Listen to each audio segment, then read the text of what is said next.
আমি কোনো কথা শুনতে চাইনি। আমার মেয়ে কোথায় আছে তাই বলো। আপনারা বিশ্বাস করেন 6 মাস আগে সালমা এই বাড়ি থেকে চলে গেছে। চলে গেছে নাকি আমার মেয়েকে মেরে ফেলিছো?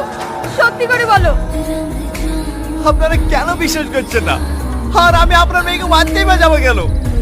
আমি সত্যি বলছি, ও নিজের ইচ্ছায় এই বাড়ি থেকে চলে গেছে। না, আমার মেয়ে ইচ্ছে তো বাড়ি থেকে বেরিয়ে যায়নি।